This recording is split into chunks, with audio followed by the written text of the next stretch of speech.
High school football playoffs are in full swing in Maryland, Virginia, and the district. And in the WCAC, it is time for the WCAC championship game. And Cinderella was knocked out by a sleeper. Is somebody else wearing the slipper this week, Chad?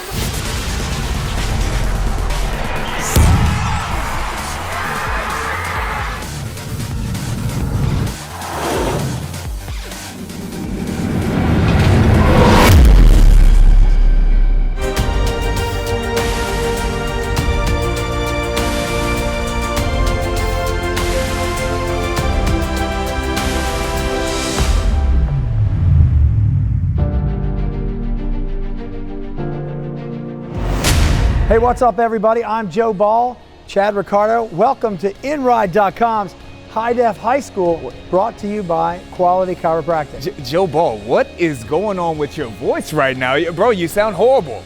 No, Chad. I went online and I looked up sexy voices, and I ordered this one off of an internet website.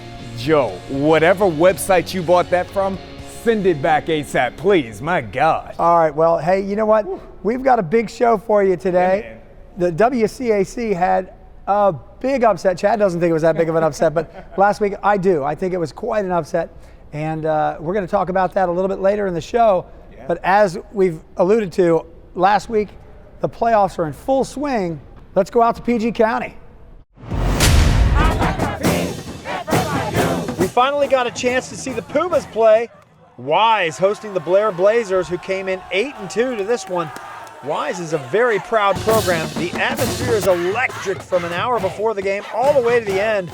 First play from scrimmage, Jaden Saray, play action. He's got Nick McMillan all alone. He's going to take it to the house. 53 yards, touchdown. There's a flag on the play. It's coming back. But the levee has already been breached and it's not going back together. 4 plays later, Jaden Saray drops back. He lets it fly, looking for Amari Wingbush. Ricardo Villars Jr. gets a mid on the rock and deflects it into the end zone. Travis Dupree with the pick. And it gives it right back to Kendall Anderson and that Blazer offense. Wise, they're going for it on 4th. Jaden with the hard count. Draws Mamadou Diallo offside. That would be very costly. Next play, Jaden fires a strike deep in the end zone to Nick McMillan. He's got a foot down, great catch. Check it out again. He's got that foot down and the ball right here, touchdown. Wise goes up 7-0 with 5:51 remaining in the first quarter. Check out this hit on the next kick. DeCarlos Young, he's just a freshman using that speed to run right through Mikhail Seeken. And then the wheels fell off in a hurry in this one. Kendall Anderson under duress from big Chris Harvey. Jump ball. Isaiah Hill grabs it. Starts heading back the other direction. He's got some room on the sideline all the way down to the 6-yard line. Jaden Saray caps that one off with a 6-yard run on the next play. It's 14-0 Pumas. Second quarter. Jaden Saray. Little toss out to Nick McMillan, and he's just got too much speed to give him that much room.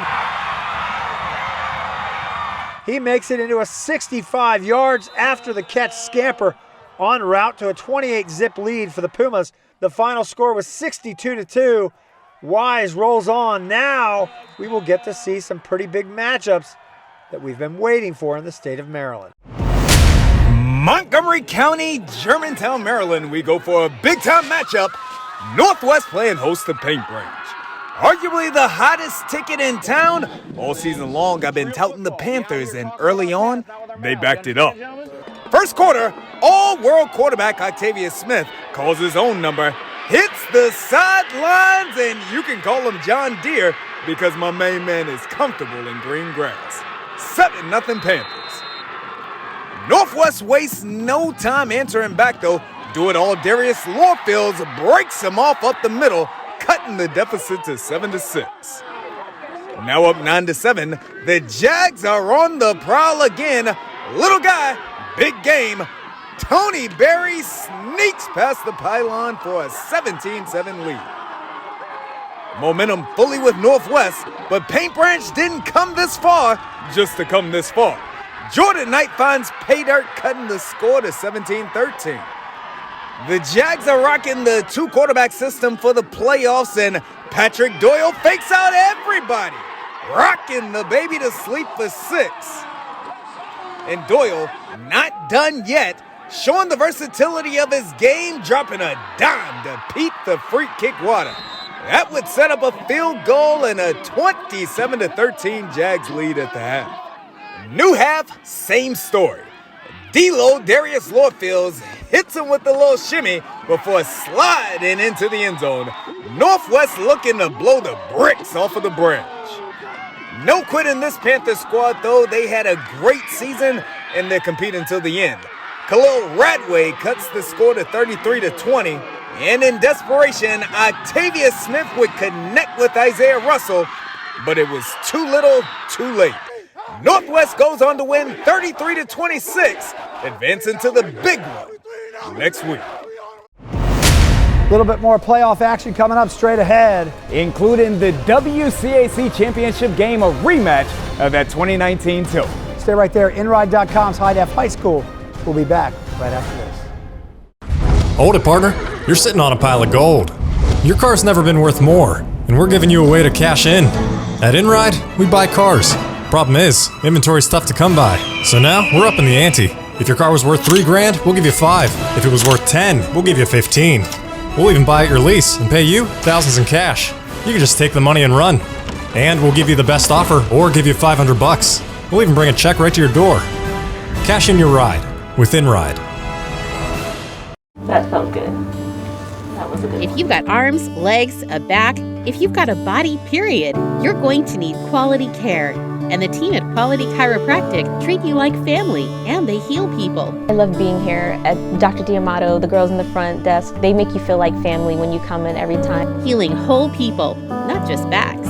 Quality Chiropractic is here for you. Call now and book your appointment.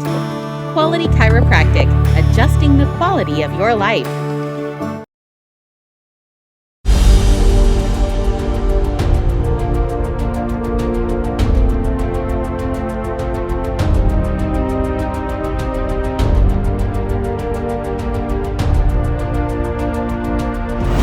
Hey, we'll have a little bit more high school football action for you a little bit later in the show.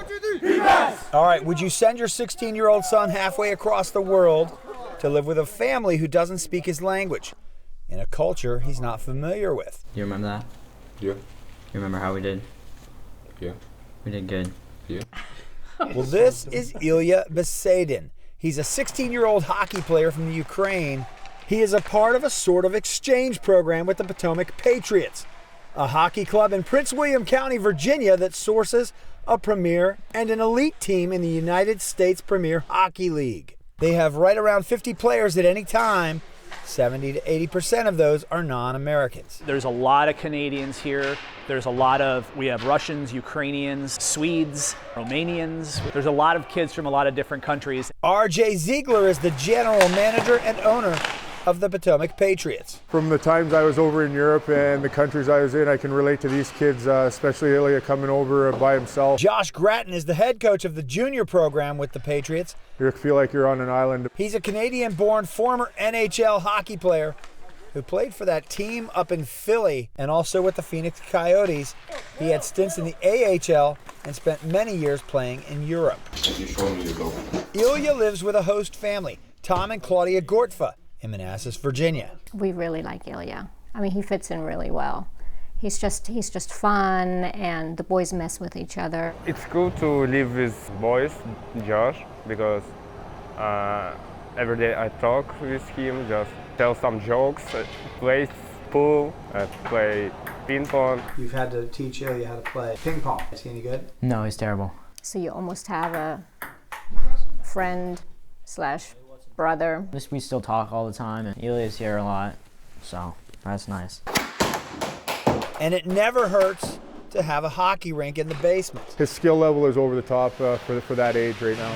It's nice to give back and share our lives with somebody else, but at the same time, we learn from them just as much. The more kids that we can get like Ilya that have that good work ethic and good heart, and they're here for the right reasons, that's not just how they're going to be successful, but that's how the team and the program and everyone associated will be successful as well.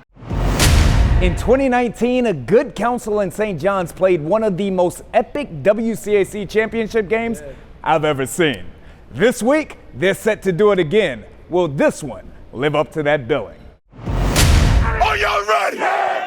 Let's get it! All things old are new again. The 2021 WCAC Championship is a rematch of that famed 2019 tilt, won by good counsel and touted as an instant classic. The Falcons are flying high into Sunday's matchup. A 17-15 victory over a darn good DeMatha team has their confidence soaring. The three-headed running back trio of Dylan Jones, Pepe Nelson, and Kamari Randall is capable of running wild over any defense, especially behind that physical GCO line. Frankie Weaver is coming into his own, linking up with Shane Carroll, Joe Camello, and the uber-talented Elijah Moore. The key for the Falcons, though, will be their defense. Gary Bryant has been lights out all season long. Combine that with four-star Dylan Goodin and all-world edge rusher Neo Avery, and the Falcons could have what it takes to wreak havoc on the Cadets O. But that may be easier said than done. St. John's offensive line is filled with 5 bodyguards, anchored by Jordan Seat. Senior quarterback Wyatt Hagen has proven all of his doubters wrong, dropping dimes to DJ Lincolns and Sean Williams week in and week out. Oh, and then there's 5. Jamar Curtis is arguably the most electric student athlete on the East Coast, always one play from taking it to the house. What isn't spoken about enough, though, is how great the St. John's defense has played, posting 5 shutouts and allowing a total of 58 points. Studs by the like of Ojigebe, Maddox, Gill, Thompson, Rollins, Rohan Davey, and Sabari Sandy, the Cadets have been a blanket, smothering their opposition. But the question remains, can they finish? And that's the tale of the tape, the young, underdog, overachieving, dangerous Falcons versus the undefeated, unmatched bad boys from Military Road. Will GC stick to the script, winning back-to-back championships, or can St. John's write a whole nother story? Joe Ball, I cannot wait for this matchup. Again, a rematch of 2019. Also, Carroll and Riken will do battle as well. It's going to be a mega weekend. In the other WCAC championship in the Metro division, that's coming up. We'll talk about that a little bit later as well. Stay right there. InRide.com's High Def High School. We'll be right back. Hold it, partner. You're sitting on a pile of gold. Your car's never been worth more, and we're giving you a way to cash in. At InRide, we buy cars. Problem is, inventory's tough to come by. So now, we're up in the ante. If your car was worth $3 grand, we'll give you 5. If it was worth 10, we'll give you 15. We'll even buy at your lease and pay you thousands in cash. You can just take the money and run. And we'll give you the best offer or give you $500. We'll even bring a check right to your door. Cash in your ride with InRide. That felt good. That was a good If you've got arms, legs, a back, if you've got a body, period, you're going to need quality care. And the team at Quality Chiropractic treat you like family, and they heal people. I love being here at Dr. D'Amato, the girls in the front desk. They make you feel like family when you come in every time. Healing whole people, not just backs. Quality Chiropractic is here for you. Call now and book your appointment. Quality Chiropractic, adjusting the quality of your life.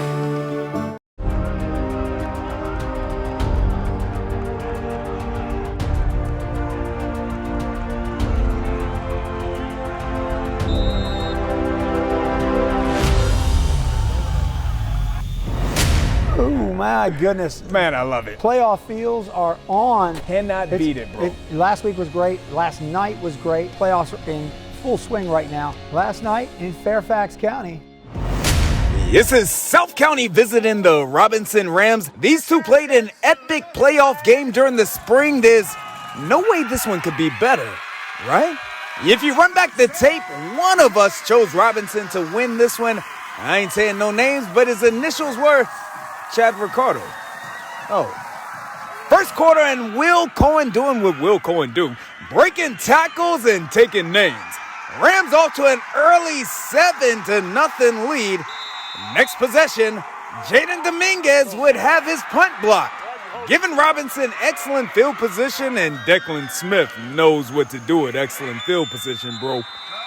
Before the big boys can even break a sweat, it's 14-0 Robo. Following another turnover, Robinson in the red zone about to put this one away. But oh no! The ball gets away from Cohen and it's recovered by Dylan Berline. Robinson had a chance to send the Stallions out to pasture. That would be the turning point. South County going trickeration. Dennis to Ra Wesley. Wesley back to Dennis, who finds Trenton Johnson. And Johnson's going streaking. Meet me on the quad if you want to join. Down the sidelines he goes, and South County back in it. Second quarter and SoCo seizing momentum. Ladies and gentlemen, welcome to the Trenton Johnson Show. We're tied at 14 at the half. South County started slow, but Q3 and, like Stella, the Stallions got their groove back. And that would set up who else? You guessed it, Trenton Johnson for his third touchdown of the day. Once down 14-0, South County now leads 21-14. Showing the moxie that got him this far, though, Robo strikes right back. Sammy Gerard plows into the end zone, and we're knotted at 21. Wait, I'm getting a call from my producer. What's that, ma'am? 2 minutes into the highlight, and we haven't mentioned Brock Spalding at all? Yes, ma'am. We'll fix that. Brock Spalding on the long catch and run, breaking defenders' tackles, breaking receiving records, and breaking hearts on his way. Top play nominee, and that is the go-ahead touchdown. Wow, but I hope you didn't get up to go to the restroom. Luke Lepresti getting his Tom Brady on, and the score is tied again. 28 all, fourth quarter. Crucial play, though. Robo driving, but Brian Goodin slicing through, and it's a fumble. Recovered by Jacob Wilson. South County now looking for the go-ahead score. Jordan Dennis finds Johnson, and Trenton Johnson's career day continues. He's going to get a gold star, 34-28. One last chance for the Rams, but it's picked off. Cy Gay on the interception. South County wins a thriller, survive and advance. The West Po Wolverines have been giant killers as of late. Coach Louisville's team were the only loss on South County's schedule prior to the final game of the regular season. They knocked the Cinderella Fairfax Lions out of the playoffs just last week on the road. Surely that stopped last night, right? They were on the road again, this time at the Lake Braddock Bruins home, who have just been on a climb, mowing down opponents. Early on in this one, D-Lips, the dynamic Bruin quarterback, drops back, rolls to his left, and lets this one go. He's got Dylan Corey on the other end, steps out just inside the 10-yard line. But on third and goal, at the goal line, but he's picked by Pernell Owusu in the end zone. He's going to be satisfied with the turnover. West Post stops the Bruins' high-powered O on their first threat of the game. The Wolverines would turn that into points. Early second quarter, Noah Christensen tries a 44-yard field goal. West Po leads it 3-0. Second quarter, we're tied 3-3. West Po in the red zone. George Stamos in the shotgun. It's a planned run all the way. He's on the right side, and he's in that end zone. He puts West Po up 10-3 with 9:14 to play in the first half. Still second quarter, Owen Joaquin at the helm. He fires deep, and he's got the boss man, George Stamos. West Po back in that red zone. First down deep in Bruin territory. Next play, Stamos rolls right. He finds Emmanuel Ampin, touchdown West Po. They go up 17-3. Second quarter, Bruins in the red zone. DJ Lawrence is punching it in. They pull it back to a 7-point lead at 17-10. Joaquin fires into the front corner of that end zone, and George Stamos snags it 24-10 with just over 2 minutes left in the half.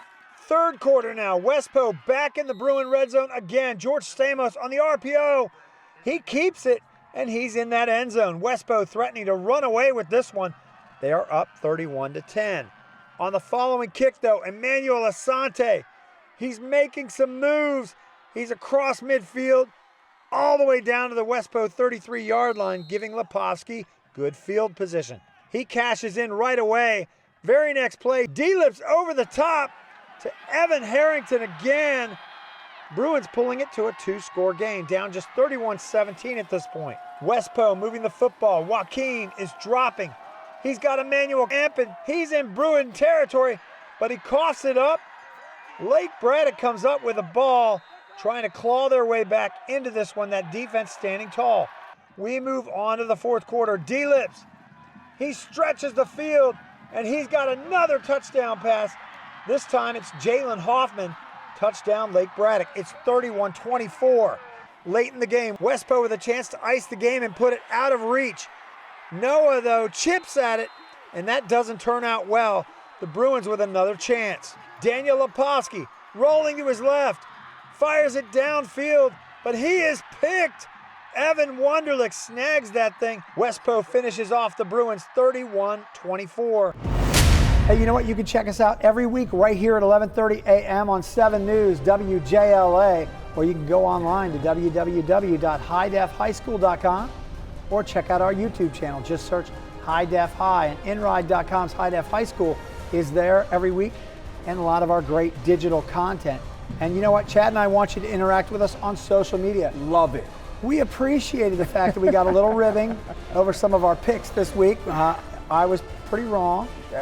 Chad was sort of wrong. You know, at the end of the day, we love the kids, Joe Ball. All of them. That's right. Coming up, we're going to be doing a little bit more talking about some of the things that are also happening this weekend and that are going to be going on next week. Stay right there. InRide.com's High Def High School is in session right after the break. Hold it, partner. You're sitting on a pile of gold. Your car's never been worth more, and we're giving you a way to cash in. At InRide, we buy cars. Problem is, inventory's tough to come by. So now, we're up in the ante. If your car was worth $3,000, we'll give you $5,000. If it was worth $10,000, we'll give you $15,000. We'll even buy at your lease and pay you thousands in cash. You can just take the money and run. And we'll give you the best offer or give you $500. We'll even bring a check right to your door. Cash in your ride with InRide. That felt good. That was a good If one. you've got arms, legs, a back, if you've got a body, period, you're going to need quality care. And the team at Quality Chiropractic treat you like family, and they heal people. I love being here at Dr. D'Amato, the girls in the front desk. They make you feel like family when you come in every time. Healing whole people, not just backs. Quality Chiropractic is here for you. Call now and book your appointment. Quality Chiropractic, adjusting the quality of your life.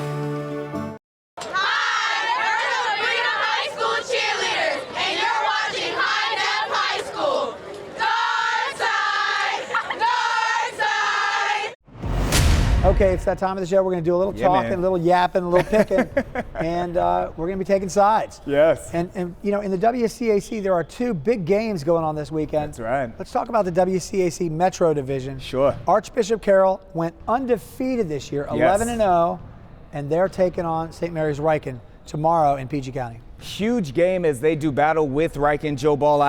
This Carroll team, at the beginning of the season, I spoke with this squad and they talked about how important it was for them to beat Riken. Riken had had their number for the last couple of years. Riken has been the title holder in this level of the WCAC. It was major for Carroll just to beat them in the regular season a couple of weeks ago to set up this matchup. And rematches have not been that friendly to playoff teams so far this year, but Coach Harris has got his work set out for him tomorrow. Coach Harris has his work set out, and Coach Brady has done a tremendous job. For everybody watching at home, you can recall weeks ago in which Joe Ball downed this Riken team. I told him that you would be back, Coach Brady. I told him you'd be in this game, and here they are. Joe Ball, defend yourself. You know, Chad, I really got nothing to say. I mean, this team finished just barely under 500, yeah. so it wasn't the same team that we've seen in St. Mary's Riken over the last couple of years. Sure. They did have some tough opponents, and they did beat up on PVI last week, but the biggest bright spot for them this year was how close they played Good Counsel. Played Good Counsel very well. They also played Carroll very well the last time that they played this game, Joe. But when it comes down to it, this Carroll team, Coach Rob Harris, they've been on an absolute mission all season long. I know how important it was to them to not only win the WCAC regular title, not only win the WCAC championship, but this team is going to go forward to win the DCS AA as well and finish a combined record of 14-0. And in order to do that, Joe, that means that they beat Riken this Sunday to win that WCAC championship. That would be something. Yes, sir. A week ago, Chad, you said it wasn't that big of an upset, but I have to say I was really, really shocked how the Good Counsel totally remanufactured themselves and dismantled DeMatha. Listen, coming off of the previous week in which they lost 28-0 to DeMatha, and it wasn't just the fact that they lost Joe Ball, it was the way that they lost. DeMatha ran the ball down their throats and then beat them up when they were on offense. DeMatha's defense did so. So from that perspective, I can understand why it was such a surprise, although historically, nobody circles the wagons like Good Counsel does. One thing that was the most impressive to me was that pass rush. They were in that DeMatha backfield all night long. Denzel Gardner didn't have a chance. He was missing a lot of throws. It was mostly because of the pressure. Hey, Joe, two student athletes coming off of those edges out there. You've got Dylan Goodin, who is a big time, came into the season as a 4-star. Adam Friedman told us about him at the beginning of the season, but this team really began to metamorphosis when Neo Avery switched from quarterback, a total selfless move on his part, came from quarterback, went over to the defensive side of the ball, and he has now become one of the top edge rushers, not only in the DMV, but in the entire nation. Neo Avery. Yeah, he's on a tear. Frankie Weaver just picked DeMatha apart on the short game, taking what they were giving him last week, dinking and dunking, and they put the ball in the end zone a couple of times. Frankie Weaver, a sophomore quarterback. Again, we speak about Neo Avery's unselfishness. You talk about a young man who the last time that official games were being played, he was in middle school. He comes in mid-season, takes over a perennial powerhouse in Good Counsel, and has this team on the verge of potentially winning what some would call their second consecutive WCAC title. Can't say enough about Frankie Weaver. And he is a big kid. I think that defense made an enormous difference against DeMatha. Are they going to have the same ability to put pressure on Wyatt Hagen this week? You know, no disrespect to that DeMatha offensive line, because they had a tremendous offensive line over there with the Stags. This St. John's offensive line has been tried and true to this point, and they've got a quarterback over there. We know him very well. His name is Wyatt Hagen. There's no shame in my game to say that Wyatt Hagen has been one of my favorite student athletes since he was in the 6th grade, Joe Ball, playing down in your neck of the woods with the Metro VA Raiders. Wyatt Hagen has been on a mission since he enrolled at St. John's. He waited his turn, didn't transfer, sat behind quarterbacks to get to this moment. And Wyatt, don't call me the red rocket of an arm Hagen, is going to have a big game against Good Counsel. Yeah, it's going to depend on that offensive and defensive line too, because I do think Good Counsel is a talented team. Yes, they are. One of my big question marks for them going into last week was their inconsistency. Sure. But they did play the St. John's team tough about a month ago. Played them very tough. St. John's had to give it all that they had to pull it out at the end. At the end of the day, it was the St. John's defense. And I'll tell you why. It's because that back four on behalf of the St. John's Cadets is one of the top back fours that you'll ever find. A collection of cornerbacks and safeties out there who come together to get it done, mixed with the pass rush that St. John's puts on the field. St. John's, they've held opponents to, I believe, coming into this matchup in 13 games, Joe Ball, sub of 80 points. I can't do the math, but that's less than 10 points a game. This St. John's defense is lights out. Okay. Andy Stefanelli, a phenomenal job of coaching last week. Yes. Does he have the athletes? Does he have the game plan that can stop a team with the prowess that St. John's has? We looked at it in the story. Coming into 2019, I believe that the same questions were asked, because that 2019 St. John's team had all of the 4-stars, all of the 5-stars, all of the big names. So does Andy Stefanelli have the game plan? Nobody game plans like Andy Stefanelli and the Good Counsel Falcons. Does Andy Stefanelli have the athletes? No one comes together for a team and plays in unity like the Good Counsel Falcons do. Will Good Counsel win this game and become back-to-back WCAC champions? No, they will not. The St. John's Cadets win this game. Coach Pat Ward, we detailed them at the beginning of the season. They're playing with heart. They're playing with love. They've come up short in these big games time and time again, including in 2019. But this year, Jamar Curtis, that offense mixed with Arturo Mattox and the defense gets it done. Rohan Davey, bring it home for Shamari Stone Jr. Go Cadets! And you mentioned the one thing that was different about this St. John's team this year under Pat Ward is family. Love. You know, this team in the past has come up in big games unprepared. Tamatha, I think, was snuck up on a little bit last week by good counsel. I think that's the ingredient right there, is a team that they're engaged, they're plugged in, they're going to be prepared this week. I agree with you. I think St. John's takes this game, but I will tell you, good counsel's on a climb. But I'm going to disrespect good counsel a little bit again. One more time for all of the fans at home. One more time you can add us if you win this game. You'll be busy celebrating. I think St. John's is going to take this game. I'm not going to say punch in the mouth, but St. John's is definitely going to handle good counsel business, and they're going to take home the WCAC championship at the Ship. Without a voice, Joe Ball has been a little kinder in his words of his decisions this week. Congratulations to both of these squads. Both of them have had tremendous seasons, tremendous young men. It has been a pleasure for us to watch the WCAC season. So win or lose, you're all winners. And you mentioned this on social media this week, Chad. The great thing about good counsel is these young men didn't give up on themselves. People were picking against them, and they fought, and they played an awesome game. And Denzel Gardner looked like a different quarterback in that game. It is the good counsel way, Joe Ball. I know that the producers are in our ear. They say that we got to get out of here. But I was fortunate enough in 2019, after they won, to speak at their banquet at the end of the season. This is an outstanding program filled with tremendous young men and a coaching staff that is world class. So it really doesn't matter whether Joe Ball and I pick against the Falcons, because the Falcons have a belief within themselves. They do. And I was a big fan of that good counsel team back when Caleb Porzell was there and Stephon Diggs. This is a different team, and they're talented. Yeah. That's all the time we have today. For Chad Ricardo, I'm Joe Ball. Come back next week and see Enride.com, IDF High School, right here.